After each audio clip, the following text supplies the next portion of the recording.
They dragged her into the snow and told the pack to watch. The Alpha's daughter, the strongest Omega ever born into the Duskmoor line, stripped of her rank and left for the wolves of the wild border to finish what her own blood refused to do. She was 17.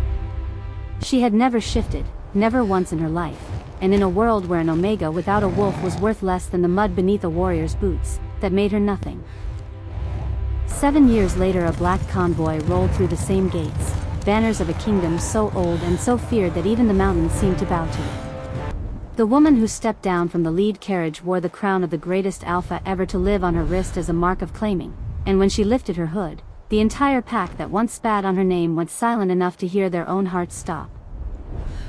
If you want to watch a girl they buried come back as a queen who owns the ground they buried her in, stay with me, and before we begin, hit that subscribe button and turn on notifications, because this story only gets bigger from here. Chapter 1. The night Elowen Duskmoor was cast out, the sky over the northern packlands wore no moon at all, only a thin bruise of clouds pulled tight across the stars, as if even the heavens did not want to witness what her family was about to do. She knelt in the courtyard of Duskmoor Hold with her wrists bound in silver rope, the metal biting into her skin with a slow, deliberate burn that no Omega, wolfless or not, could ever grow used to. Around her stood the entire pack, called from their beds by her father's horn, forced into the cold to watch the ceremony of her ending. The warriors wore their formal pelts, grey wolf fur draped over black leather in the old style, the style of true packs who had never once bent the knee to another bloodline. The elders wore long coats of deep burgundy wool trimmed in silver thread, the mark of Duskmoor nobility, unmixed with any foreign cloth, exactly as tradition demanded. No two garments touched that did not belong to the same house, the same rank, the same story. It was the epic old code, the one Elowen had been raised to respect even as it now condemned her. Her father, Alpha Cashin Duskmoor, stood at the top of the stone steps in his ceremonial cloak, black as pitch, lined with the fur of the first wolf he had ever killed in a challenge. His face was granite. He did not look like a man about to exile his only daughter. He looked like a man finishing an unpleasant chore. 17 years old, he said, his voice carrying over the silent crowd without needing to be raised. 17 years old and not one shift. Not one night where the wolf answered her call. I have given her every chance the law allows.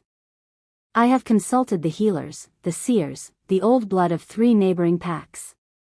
There is no wolf in her. She is an Omega with no second form, and an Omega with no second form is a liability this pack cannot carry into the coming war.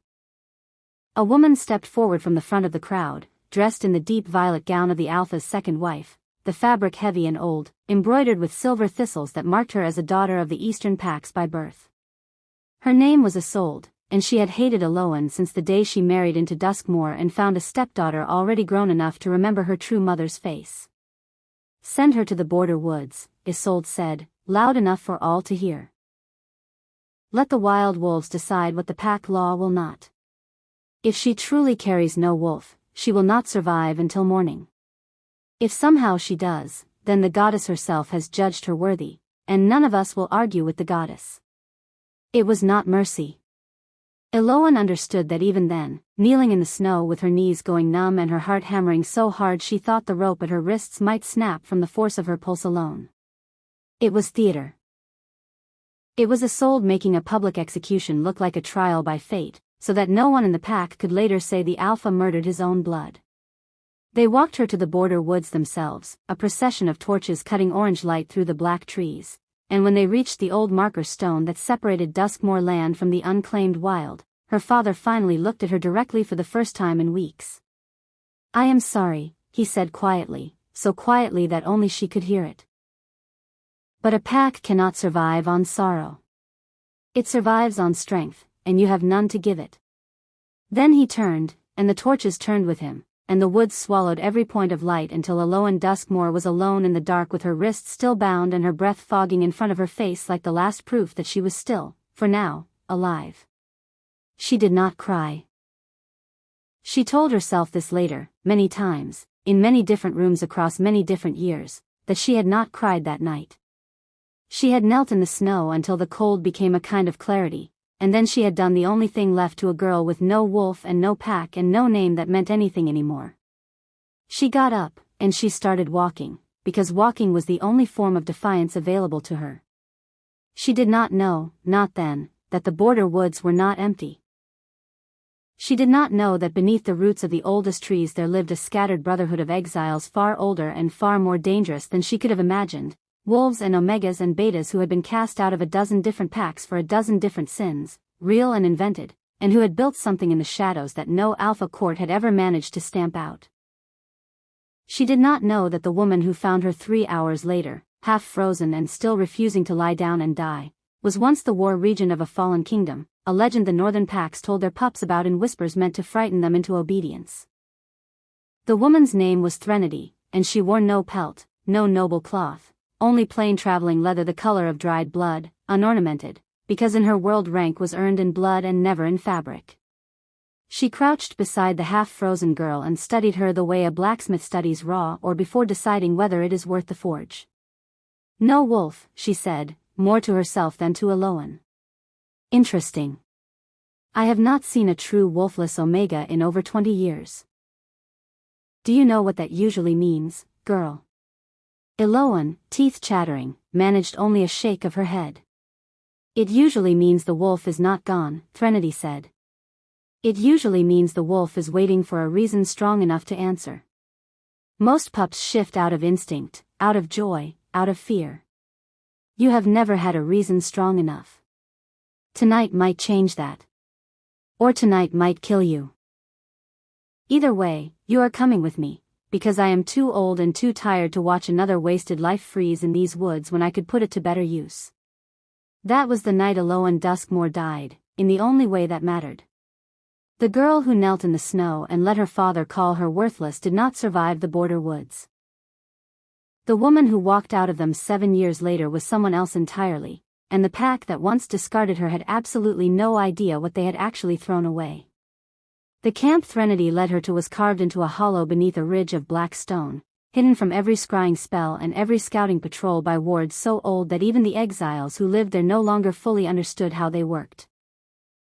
There were perhaps 200 of them, wolves without packs, omegas without status, betas cast out for refusing orders their conscience could not carry.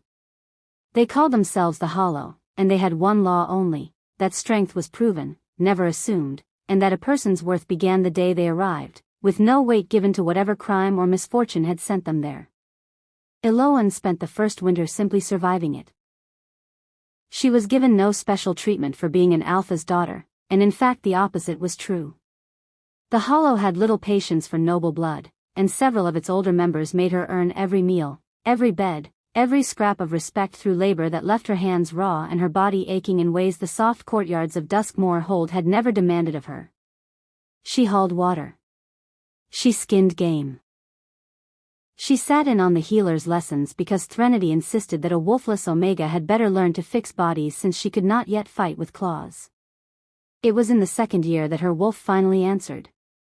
It happened during a raid, not a training exercise, a real raid, when a rival band of slavers crossed too close to the Hollow's borders searching for wolfless outcasts to sell into the fighting pits of the southern cities. Elowen had been sent with the water carriers, nowhere near the fighting, and she should have been safe. But a slaver scout found the carriers first, and when he raised his blade against a boy no older than 12 who could not yet shift to defend himself, something inside Elowen broke open that had been sealed since the night she knelt in the snow. She did not remember deciding to shift.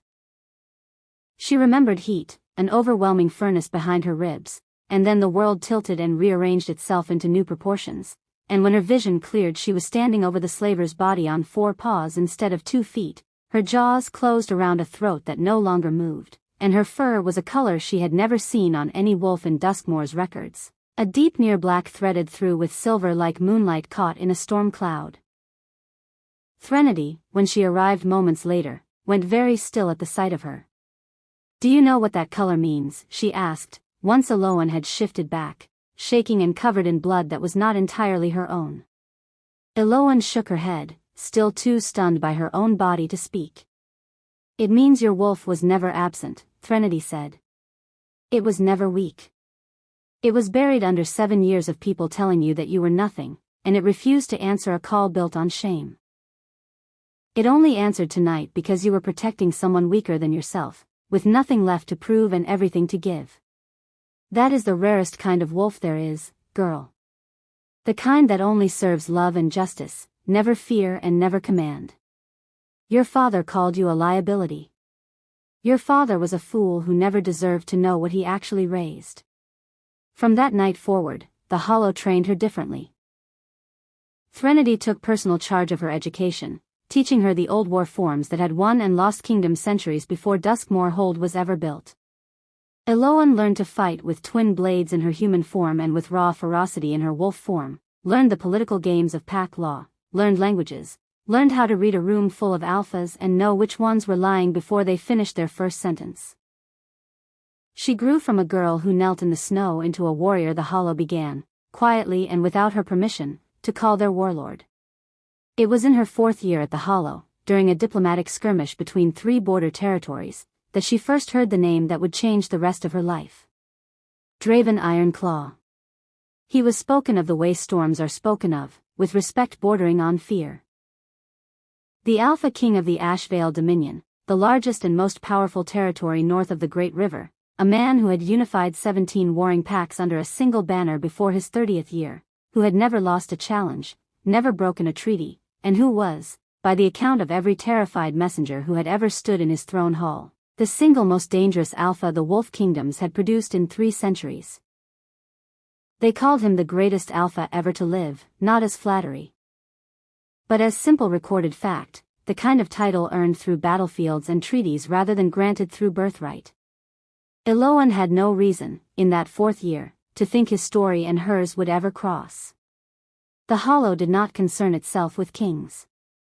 But fate, as Threnody liked to say, has never once respected the plans of the people it intends to use.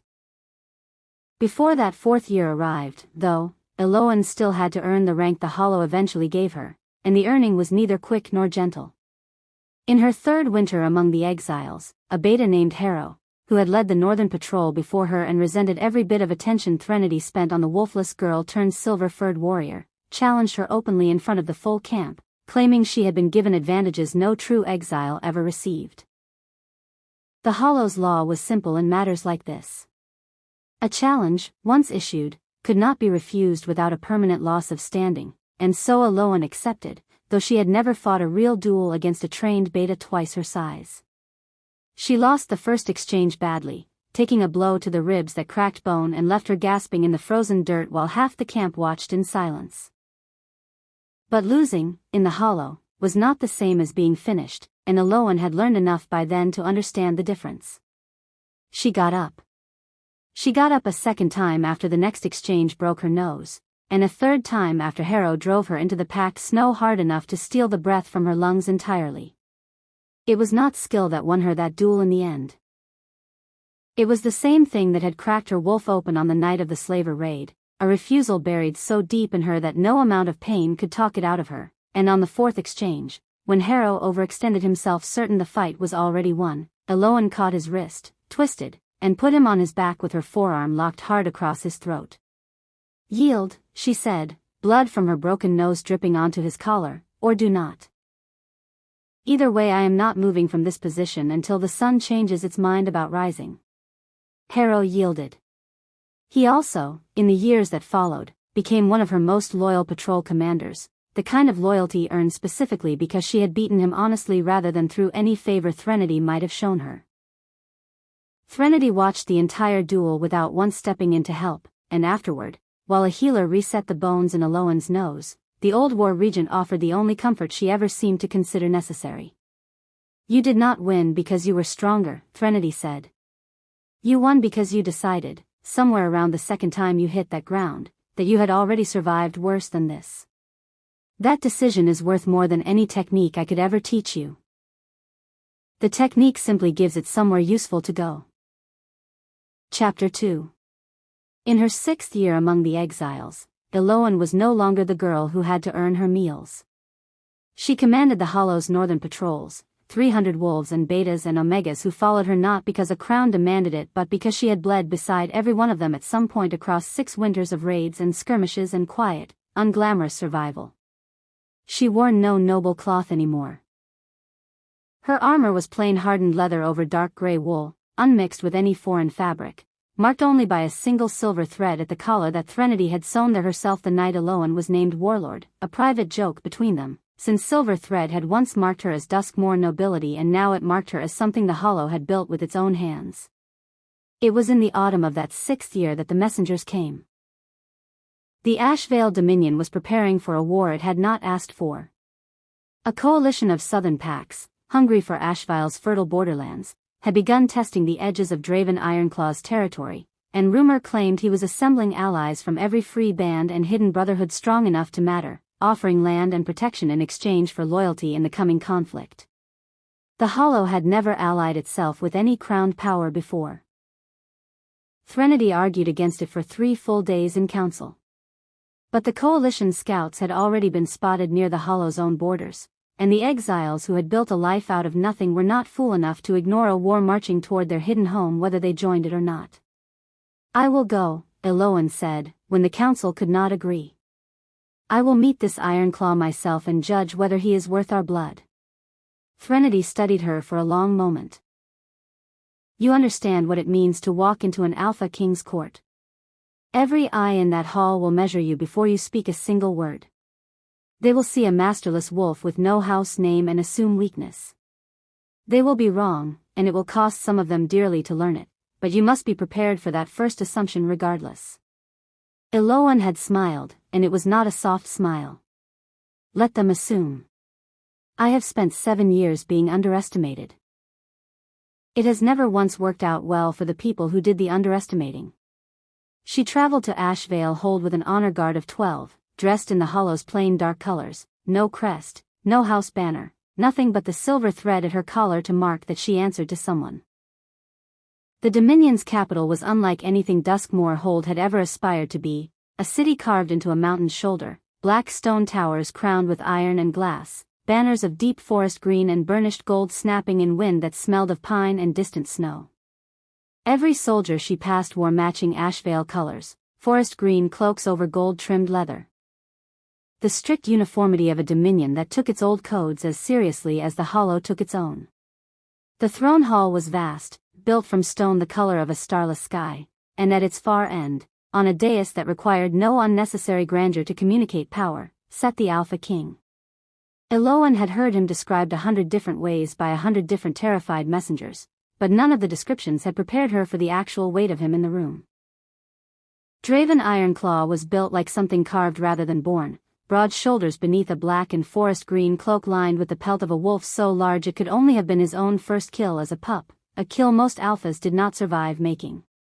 His dark hair was cropped close in the military style of his warriors.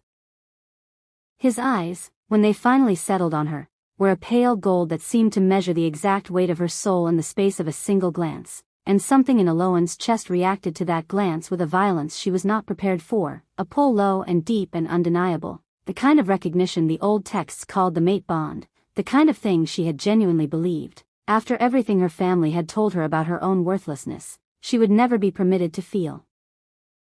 Draven's expression did not change, but Elowen watched his hand tighten, just slightly, on the arm of his throne, and she understood he had felt it too. He said nothing about it. Not there, not in front of his full war council. Instead he rose, and his voice filled the hall without effort, deep and even and utterly certain of itself. "You come from the Hollow," he said. "A brotherhood that has answered no crown in 3 generations. Tell me why that changes today." "Because a war is coming for your borders whether we join it or not," Elowen answered, "and I would rather choose my side than have it chosen for me by whichever army arrives first. I did not come to kneel. I came to see whether the stories about the greatest alpha ever to live were closer to truth or to flattery." A ripple went through the war council at her audacity, but Draven's mouth curved, faint and dangerous and, for half a heartbeat, almost warm. "And your judgment," he said. Elowen held his gaze without flinching, though her heart was still hammering from whatever had passed between them. "I have not decided yet. I find that kings are easier to judge on a battlefield than a throne. Give me a reason to see you there, and I will give you my answer." She got her reason within the month. The coalition struck early, before the alliance talks had even fully concluded, testing Ashvile's eastern border with a force of nearly 2,000 warriors under 3 separate banners. Draven rode out at the head of his own army, and Elowen, honoring the terms she had set herself, rode with the Hollow's northern patrol at his side, not beneath his banner but alongside it, a distinction she made certain his war council understood clearly. The battle at Thornfield Pass lasted less than 4 hours, but Elowen would remember every minute of it for the rest of her life, because it was there, in the mud and the blood and the screaming press of bodies, that she finally saw the greatest alpha ever to live earn his title in full. The coalition had chosen the pass deliberately, a narrow corridor of stone meant to funnel Ashvile's larger numbers into a bottleneck where sheer weight of warriors would not matter. For the first hour, the strategy nearly worked. Elowen's patrol held the northern flank, and she fought in her wolf form beside Harrow and a dozen others she had trained personally, silver-furred and black-furred wolves moving together with the kind of coordination that only years of shared survival could teach a unit. She took a spear graze along her flank in the second hour, a shallow wound that would have ended a lesser fighter's usefulness for the remainder of the engagement, and simply kept fighting, because the Hollow had taught her that pain was information, not instruction, and the information said only that she needed to angle her next several turns to protect that side. It was in the third hour, when the coalition's reserve force attempted to flank the pass entirely by scaling the ridge above it, that the true scale of Draven's command became visible. He had anticipated the flanking maneuver before it began, had quietly positioned a full third of his army in concealment along the ridge 2 full days before the battle even started, and when the coalition's reserves committed to the climb, Ashvile's hidden force fell on them from above with a precision that broke the entire coalition's coordination within minutes. It was not brute strength that won Thornfield Pass, Elowen understood, watching the battle unfold from the ground, though Draven possessed plenty of that as well. It was patience, foresight, and the willingness to let an enemy believe they held an advantage right up until the moment that belief became the very thing that destroyed them. Draven fought in his wolf form for the bulk of the engagement, a massive black shape moving through the coalition lines with a controlled, terrible efficiency that broke enemy formations before they could reform. But it was a moment near the pass's narrow bottleneck, when a coalition commander's ambush nearly caught Elowen's own patrol from behind, that changed everything between them. Draven broke off from his own front line, cutting through 2 enemy warriors in the space of 3 seconds, and placed himself bodily between Elowen and a blade meant for her spine. She did not need saving. She proved that a heartbeat later, spinning free of the position he had put himself in and taking the ambushing commander's head herself before the man could recover from his shock at the Alpha King's interference. But the fact remained, the instinct remained, and when the battlefield finally quieted and the coalition banners lay broken in the mud, Draven found her amid the wreckage with blood on his hands that was not his own and something raw and unguarded in his pale gold eyes. "You did not need me there," he said. "No," Elowen agreed. "But you came anyway." "I could not stop myself," he said, and it was the first honest admission of weakness she had ever heard from him. "I have led armies for 12 years without once losing my composure in the middle of a battle. I lost it the moment I thought that blade would reach you." Elowen studied him for a long moment, the mate bond thrumming low and insistent beneath her ribs, 7 years of learning not to trust easy declarations warring with something in her that wanted, desperately, to believe this one. "Then perhaps," she said finally, "we should discuss what that means. Somewhere that is not a battlefield still wet with the dead." Chapter 3. They did discuss it, that night and many nights after, in the private study behind Draven's throne hall where maps of the coalition's shattered forces lay spread across a table neither of them looked at again once the door was closed. Elowen told him things she had not told even Threnody, the full weight of the night in the snow, the years of being called worthless, the wolf that had waited 7 years for a reason strong enough to answer. Draven listened without the practiced sympathy of a man performing concern, and when she finished, his answer was simple and absolute in a way that undid something tightly wound in her chest. "Your father was not simply wrong," he said. "He was blind in a way I find genuinely difficult to forgive. I have fought beside warlords for 12 years, Elowen, and I have never once seen a wolf move the way yours moved on that battlefield. He did not lose a liability in those woods 7 years ago. He lost the strongest omega his bloodline will ever produce, and he did it because he could not see past the fear that she might one day be stronger than he was. In those early weeks she also came to know Ashvale itself, not merely its throne hall but the sprawling territory beneath it, riding beside Draven through villages built into the mountain's lower slopes where beta farmers and omega healers lived under a single unified law rather than the fractured, competing codes of the 17 packs he had unified over 12 hard years. She watched him settle disputes between rival village elders with the same patient precision he had shown on the battlefield, listening fully before ever rendering judgment, and she understood, gradually and then all at once, that the stories calling him the greatest alpha ever to live had never been about the number of battles he had won. They were about the fact that he built something worth defending once the battles ended, a rarer skill among alphas than raw strength ever was. 6 months passed between that conversation and the day Draven asked her to accept his claim, and Elowen made him wait every one of those months, not out of doubt in the bond between them, which had only grown steadier and more undeniable with each passing week, but because she had promised herself in the border woods that she would never again let anyone claim any part of her without her full and considered consent. Draven, to his credit, never once pushed. He courted her the way the old epic codes described, with patience and respect and gifts that meant something rather than gifts that simply displayed wealth, a blade forged to match her exact fighting style, a seat permanently reserved for her at his war council regardless of whether she accepted his claim, an open invitation for any of the Hollow's exiles to settle within Ashvale's borders under his protection, no conditions attached. When she finally said yes, it was in the private garden behind Ashvale Hold, beneath a sky finally clear enough to show every star that had been hidden the night her own father cast her out. Draven marked her the old way, the true way, his teeth at the joint of her neck and shoulder in the moment their wolves rose together for the first time as bonded mates, and Elowen felt something settle into place inside her that she had not realized was still unsettled, some final piece of the girl who knelt in the snow finally allowed to rest. "I am the Alpha King's mate now," she said afterward, half laughing, half disbelieving, tracing the mark on her own skin. "Do you understand how impossible that would have sounded to the girl I used to be?" Draven pressed his forehead to hers, his voice rough with an emotion he rarely let show in front of anyone but her. "I understand that the girl you used to be is the reason the woman you became is strong enough to stand as my equal rather than my subject. I did not fall in love with an Omega who needed saving, Elowen. I fell in love with one who had already saved herself long before I ever met her." Their bonding was celebrated across the Dominion for a full week, and it was during that week that Elowen learned not every remnant of the Coalition's shattered forces had accepted defeat at Thornfield Pass. On the 4th night of the celebrations, while the Great Hall still rang with music and the smell of roasted game drifted through Ashvale Hold's corridors, a serving attendant who had somehow bypassed the palace's usual scrutiny slipped into the private wing where Elowen had gone to change out of her ceremonial furs.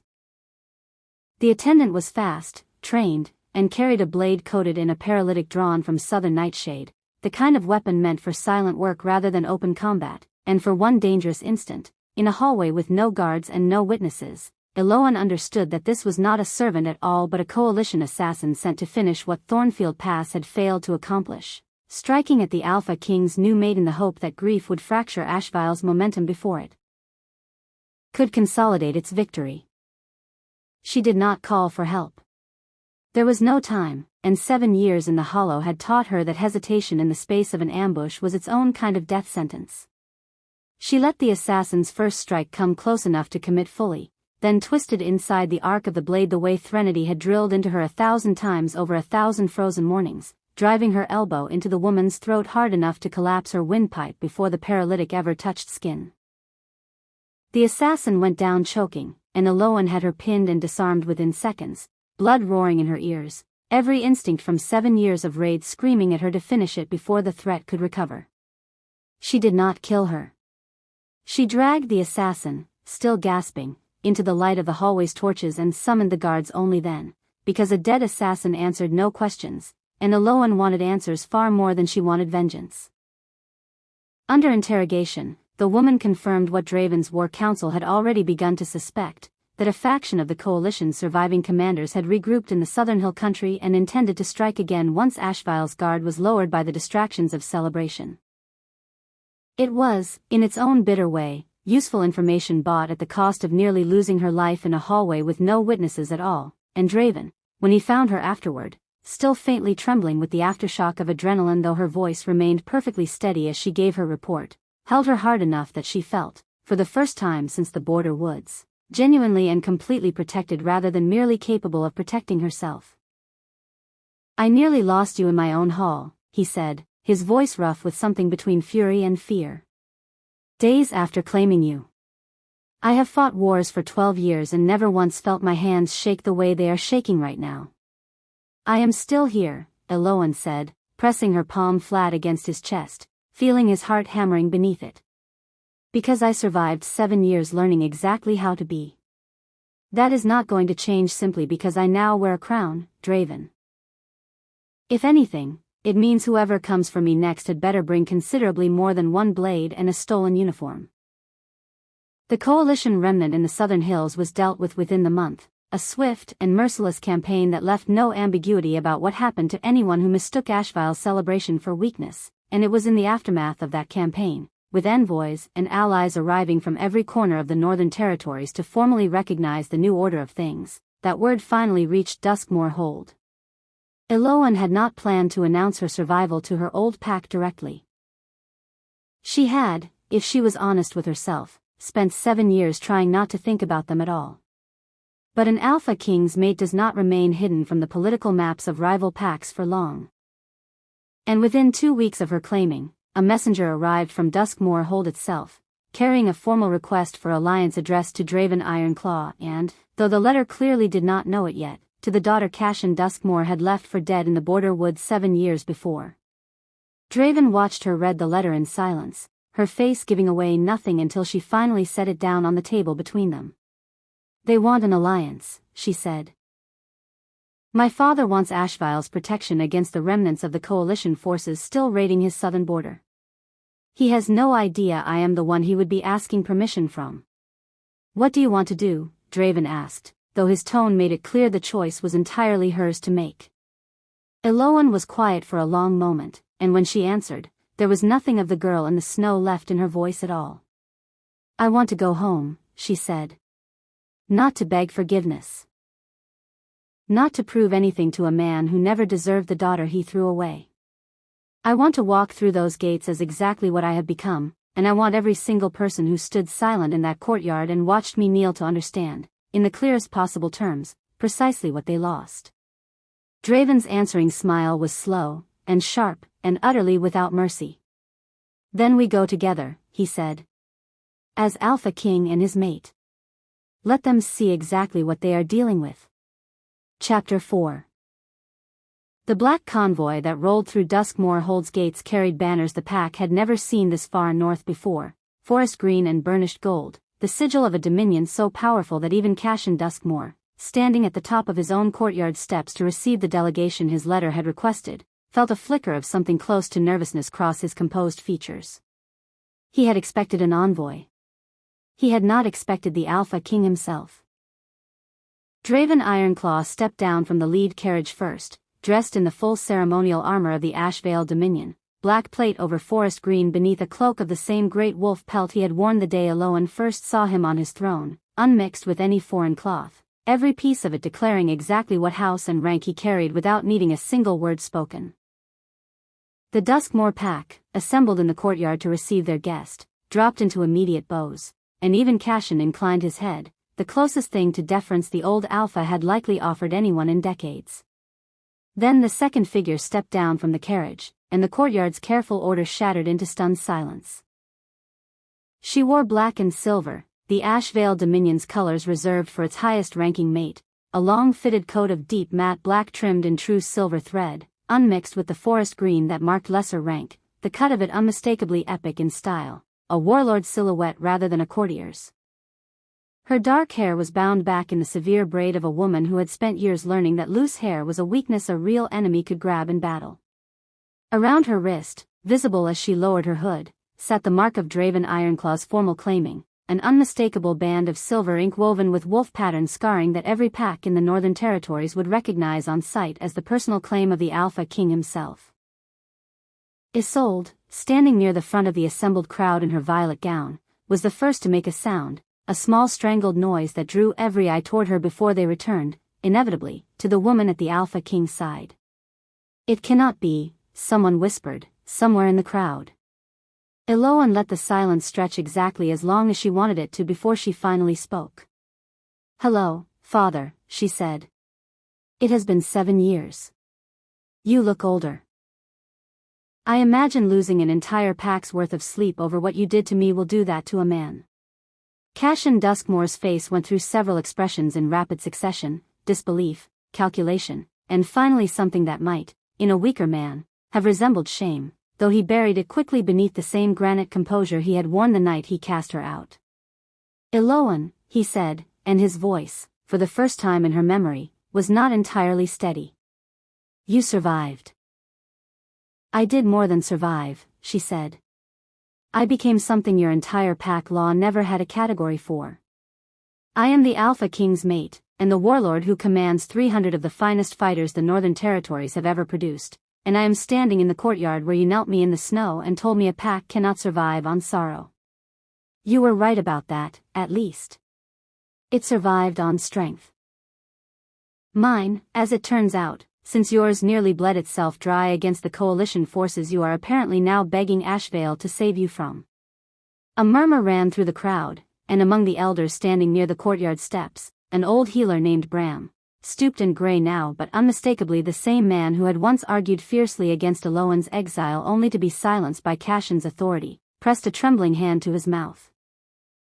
He had carried the guilt of his silence for 7 years, certain the wolfless girl had died in the border woods exactly as intended, and the sight of her standing whole and formidable in the same courtyard undid something in him that had been braced against grief for far too long.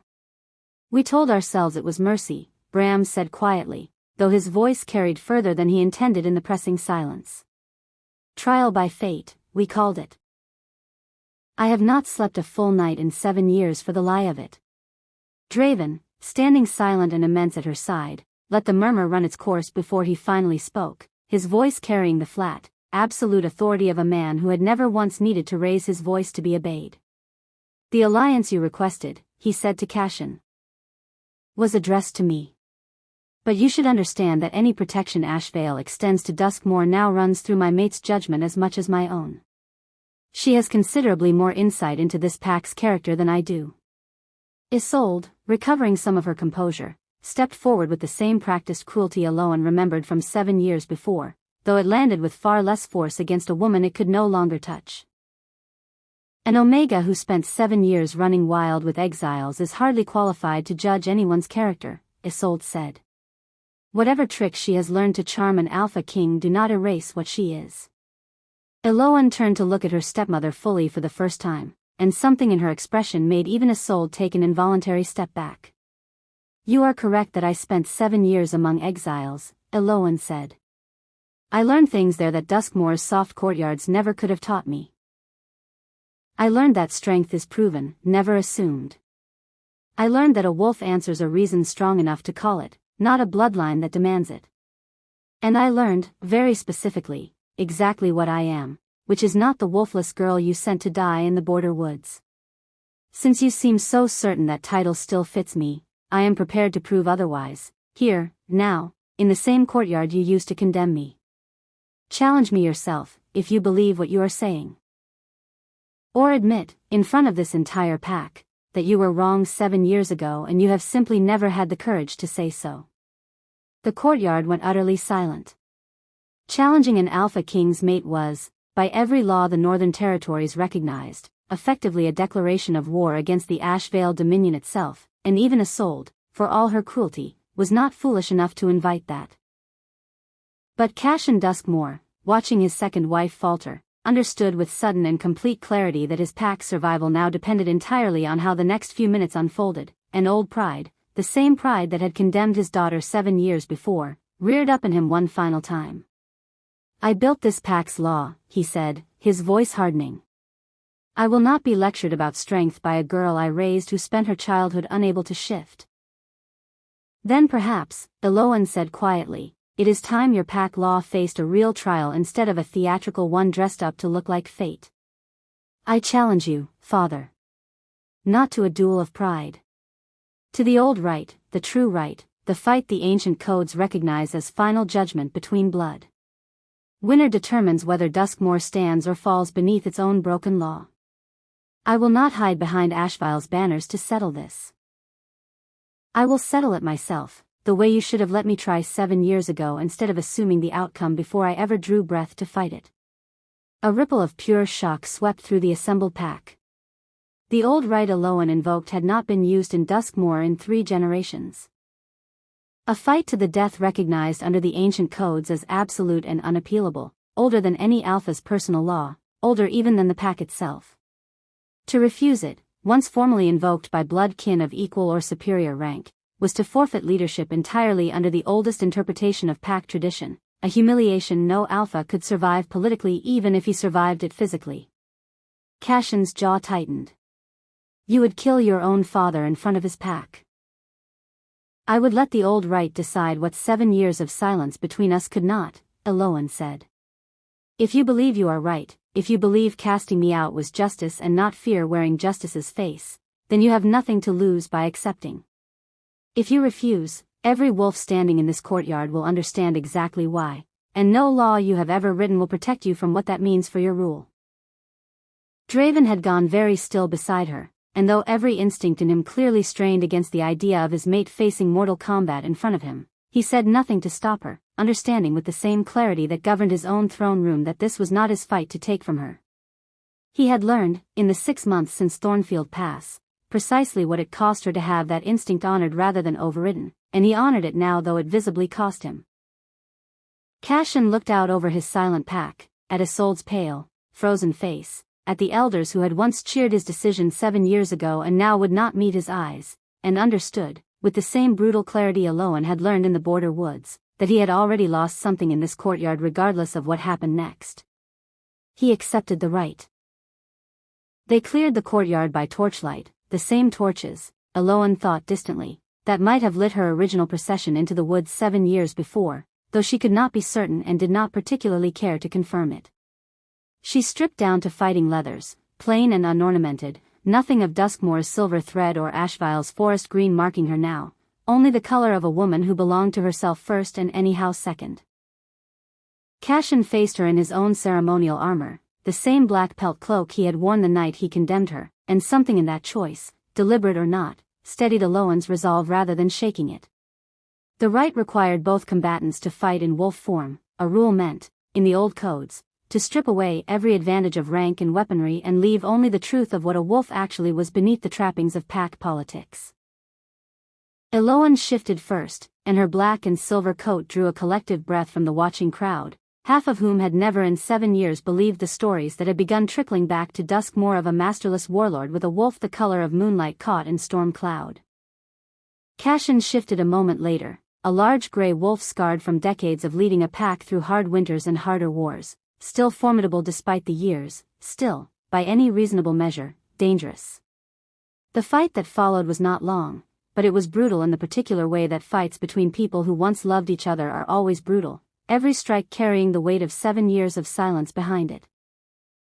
Cashin fought with the accumulated experience of a lifetime spent leading Duskmoor through conflict after conflict, and in the first exchanges he nearly caught Elowen with a strike that would have opened her throat had Threnodi's years of relentless training not taught her precisely the half-second of reaction time needed to twist clear. But experience alone could not match what Elowen had built in the Hollow, a fighting style forged not from inherited privilege but from 7 years of having to earn every single advantage through pure, uncompromising will. She was faster. She had trained against wolves who had nothing to lose and everything to prove, wolves far more dangerous in the day-to-day brutality of the Hollow's raids than a single alpha grown comfortable behind Duskmoor's walls for 2 decades. When the opening finally came, in the space between one of Cashin's overextended strikes and his recovery, Elowen did not hesitate the way the girl in the snow might once have hesitated. She closed her jaws around his throat and held him pinned to the frozen ground of the same courtyard where he had once knelt her in the snow, and for one long, suspended moment, the entire watching pack held its breath, uncertain whether they were about to witness the death of their alpha at his own daughter's teeth. Elowen did not kill him. She released him a moment later, shifting back to her human form as Cashin gasped for air on the stones, and when she spoke, her voice carried across the silent courtyard with a weight that no ceremonial cloak or noble bloodline could have manufactured. I could end this exactly the way you ended things for me 7 years ago, she said. I could tell myself it was justice rather than fear wearing justice's face, the same lie you told yourself. But I did not survive the border woods, and build a life out of nothing, and become everything you said I could never be, only to prove I learned nothing from what you did to me. The old right is satisfied. I have won it. And because I have won it, Duskmoor's law now bends to my judgment, and my judgment is this. You will step down as alpha. Not because I demand blood for blood, but because a pack that condemns its own strongest blood out of fear does not deserve to keep calling that fear leadership. The pack will choose new leadership from among its own ranks, under Ashvile's protection during the transition. And you will live the rest of your years understanding exactly what you lost the night you thought strength could be measured by nothing more than whether a wolf answered on command. Cashin Duskmoor, kneeling now in the same courtyard where his daughter had once knelt in the snow, said nothing at all, and in the silence of his failure to argue, every wolf watching understood that the old law of Duskmoor hold, the law that had condemned a girl for the crime of not yet knowing her own strength, had finally, completely, and irreversibly broken. Bram was the first to approach her afterward, kneeling not from fear this time but from something closer to genuine reverence, and when Elowen told him to stand, that she had no interest in a pack built on kneeling of any kind ever again, the old healer wept openly in a way Duskmoor's elders had not permitted themselves in decades. He told her, haltingly, of the years he had spent quietly caring for the border woods marker stone as a private penance, leaving offerings no one had ever claimed, certain he was tending a grave.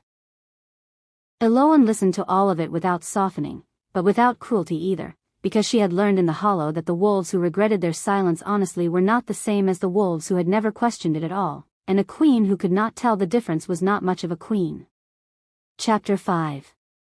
In the weeks that followed, Duskmoor hold changed in ways that no one in the pack, least of all Elowen, had truly expected.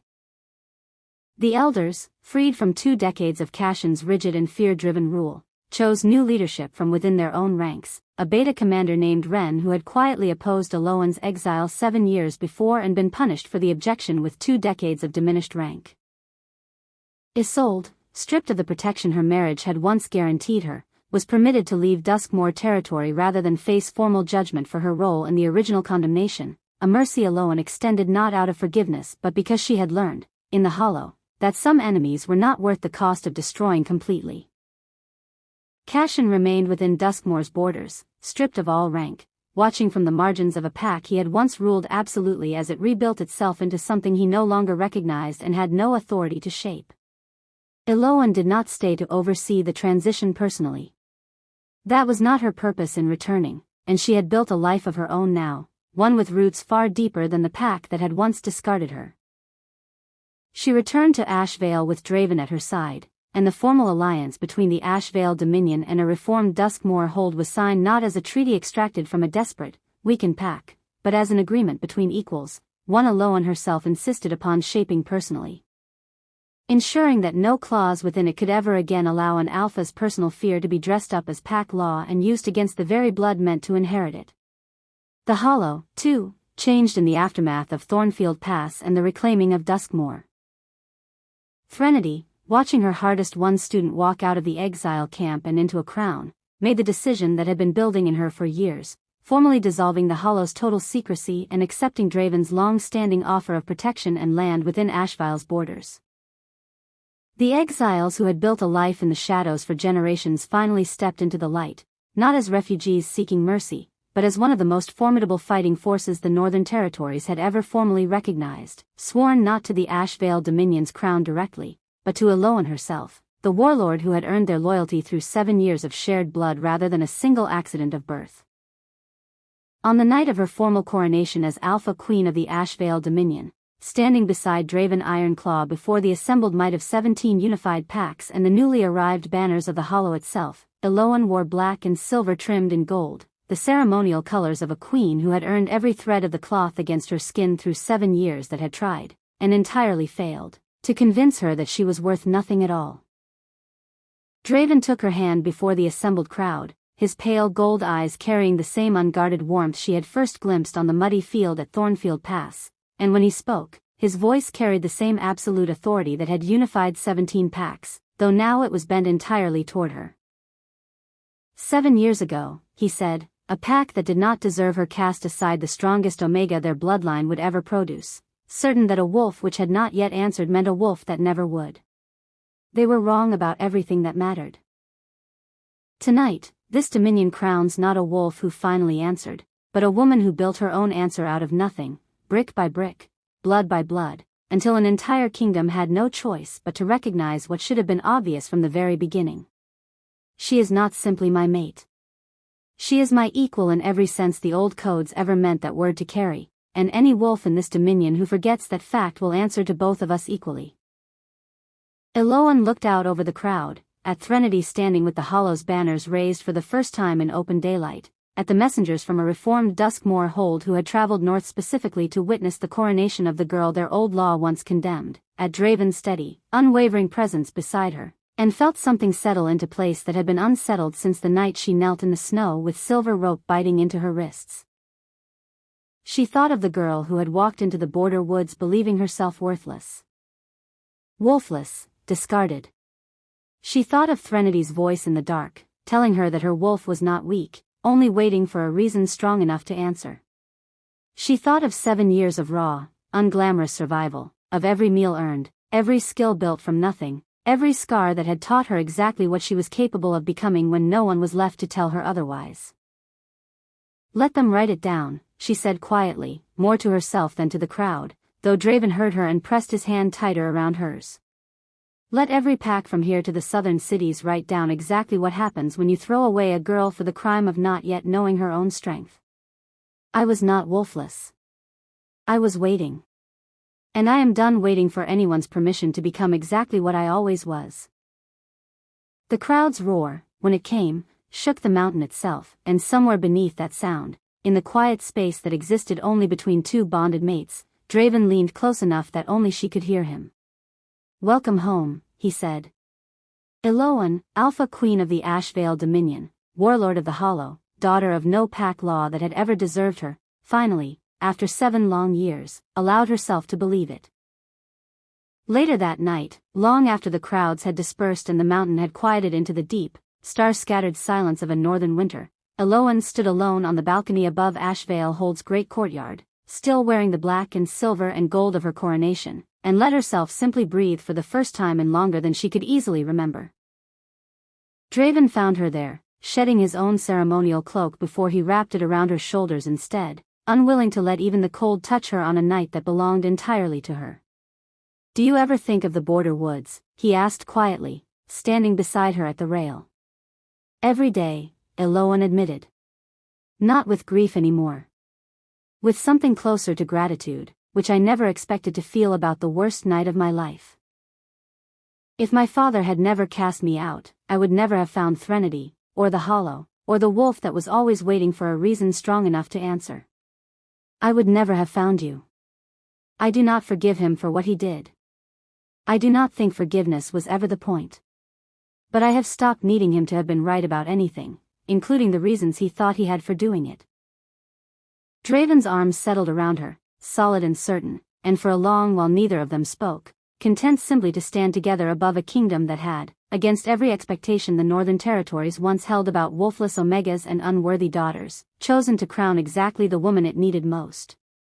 The girl in the snow was gone.